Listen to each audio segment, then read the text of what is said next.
नमस्कार।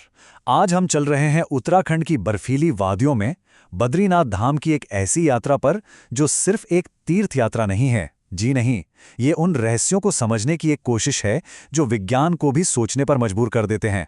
और साथ ही ये उस एक भविष्यवाणी की कहानी है जो इस पवित्र धाम के भविष्य पर ही एक बड़ा सवाल खड़ा करती है। जरा सोचिए इस बारे में। क्या यह मुमकिन है कि एक मंदिर खुद अपने ही गायब हो जाने की भविष्यवाणी करे? यही वो हैरान कर देने वाला सवाल है जो बद्रीनाथ धाम से जुड़ा है। एक ऐसी जगह जहां हर साल कुछ ऐसा घटता है जो इशारा करता है कि शायद ये मंदिर हमेशा के लिए हमारी आंखों से ओझल हो जाएगा। तो देखिए, हम किन किन रहस्यों से पर्दा उठाने वाले हैं। एक ऐसी ज्योति जो बिना किसी के जलाए 6 महीने तक जलती रहती है। एक ऐसा शंख जिसे बजाने की मनाही है। कड़ाके के ठंड के बीच उबलते पानी का एक कुंड। एक ऐसा झरना जो कहते हैं कि पापी और पुण्य आत्मा में फर्क कर सकता है। और हाँ, सबसे आखिर में पत्थर में लिखी वो भविष्यवाणी जो इस धाम के अंत का संकेत दे रही है। तो चलिए इस सबसे पहले जानते हैं कि ये पवित्र जगह आखिर बनी कैसे। इसकी कहानी भगवान शिव और भगवान विष्णु के बीच हुई एक बड़ी ही दिलचस्प लीला से जुड़ी हुई है। तो कहानी कुछ यूं है कि भगवान विष्णु ध्यान के लिए कोई शांत जगह ढूंढ रहे थे और उन्हें ये जगह बहुत पसंद आ गई। लेकिन ये तो पहले से ही भगवान शिव और माता पार्वती का घर था। तो विष्णु जी ने एक लीला रची। वो एक छोटे से बच्चे का रूप लेकर रोने लगे। माता पार्वती ने जैसे ही बच्चे को देखा, उनका दिल पिघल गया और वो उसे अंदर ले आईं। बस फिर क्या था, विष्णु जी ने दरवाजा अंदर से बंद कर लिया और कहा कि अब से यही उनका ध्यान करने का स्थान है। भगवान शिव ये सब देखकर मुस्कुराए। उन्होंने विष्णु जी को आशीर्वाद दिया और खुद केदारनाथ चले गए। अब मंदिर की मुख्य मूर्ति की कहानी तो और भी दिलचस्प है। करीब 6ठी शताब्दी में जब आक्रमण का डर बढ़ा तो पुजारियों ने शालीग्राम पत्थर की इस पवित्र मूर्ति को बचाने के लिए अलकनंदा नदी के नारद कुंड में डाल दिया।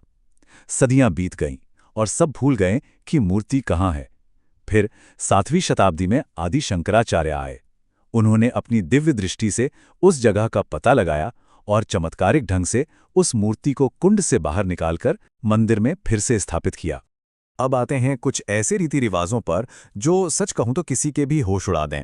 और इसकी शुरुआत होती है एक ऐसे दीपक से जो 6 महीने तक एक खाली बंद मंदिर में जलता रहता है। देखिए, हर साल भारी बर्फबारी की वजह से मंदिर के दरवाजे 6 महीने के लिए बंद कर दी जाते हैं। पर सबसे हैरत अंगेज बात यह है कि जब अंदर कोई नहीं होता तब भी वहां अखंड ज्योति जलती रहती है। कोई तेल डालने वाला नहीं, कोई बाती बदलने वाला नहीं, फिर भी वो दिव्य लौ जलती रहती है। ये एक ऐसा चमत्कार है जो हमारी समझ से परे है। और यहाँ के रिवाज तो और भी अनोखे हैं। जैसे इस मंदिर में कभी शंख नहीं बजाया जाता। माना जाता है कि इससे माता लक्ष्मी के ध्यान में रुकावट आ सकती है। एक और खास बात, यहाँ के मुख्य पुजारी हमेशा केरल के नंबूदरी ब्राह्मण होते हैं। ये परंपरा आदि शंकराचार्य ने पूरे भारत को एक साथ जोड़ने के लिए शुरू की थी। और शायद सबसे हैरान करने वाली बात, साल में 2 बार मुख्य पुजारी को देवी लक्ष्मी की मूर्ति की सेवा के लिए एक स्त्री का वेश धारण करना पड़ता है। पर यह चमत्कार सिर्फ मंदिर के अंदर तक ही सीमित नहीं है। बद्रीनाथ के आसपास की जमीन, यहाँ की प्रकृति भी ऐसे कारनामे दिखाती है जो यकीन करना मुश्किल कर देते हैं। तो पहले जरा माहौल को समझिए। बद्रीनाथ के चारों ओर बर्फीले पहाड़ हैं और यहाँ हवा का तापमान अक्सर -9 डिग्री सेल्सियस या उससे भी नीचे चला जाता है, मतलब जमा देने वाली ठंड। लेकिन इसी बर्फीली जगह के बीचों बीच है तप्त कुंड, जहां से खौलता हुआ पानी निकलता है, जिसका तापमान लगभग 54 डिग्री सेल्सियस होता है। कमाल की बात यह है कि माना जाता है कि इस पानी में नहाने से त्वचा की बीमारियां ठीक हो जाती हैं। और फिर आता है वसुधारा झरना। इसकी कहानी तो और भी कमाल की है। कहते हैं कि 400 फीट की ऊंचाई से गिरने वाले इस झरने का पानी सिर्फ उन्हीं लोगों पर गिरता है जिनका दिल साफ हो, जो पापी ना हो। पापियों के ऊपर से ये पानी गुजर जाता है पर उन्हें छूता तक नहीं। और इन सब बातों के साथ हम वापस पहुंचते हैं अपने पहले सवाल पर, उस भविष्यवाणी पर जो पास के ही एक मंदिर में रखी एक मूर्ति के धीरे धीरे बदलने से जुड़ी हुई है। इस पूरी भविष्यवाणी का जो राज है वो छिपा है पास के जोशीमठ शहर में, जहां भगवान विष्णु के नरसिंह अवतार की एक बहुत ही रहस्यमयी मूर्ति है। तो भविष्यवाणी ये है कि इस मूर्ति का जो बायां हाथ है वो धीरे धीरे लगातार पतला होता जा रहा है, और ये कहा जाता है कि जिस दिन ये हाथ टूटकर गिर जाएगा उस दिन नर और नारायण नाम के दो पहाड़ आपस में मिल जाएंगे और बद्रीनाथ धाम जाने का रास्ता हमेशा हमेशा के लिए बंद हो जाएगा। अब यहाँ जो बात सबसे ज्यादा सोचने पर मजबूर करती है वो ये है कि कैसे आस्था और विज्ञान दोनों एक ही नतीजे की तरफ इशारा कर रहे हैं।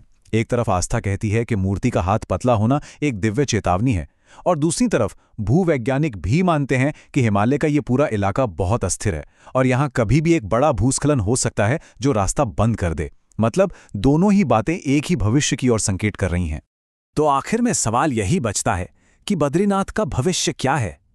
क्या यह आस्था का मामला है जो किसी भविष्यवाणी के पूरे होने का इंतजार कर रहा है, या फिर यह सिर्फ भूविज्ञान है, एक प्राकृतिक घटना जो कभी भी हो सकती है, या शायद सच इन दोनों के बीच कहीं छिपा है, एक ऐसा गहरा रहस्य जो आस्था और प्रकृति की ताकतों को एक दूसरे से जोड़ता है। और ये विचार भी इस पवित्र जगह के चमत्कारों की तरह ही हमारे मन में हमेशा के लिए बसता है।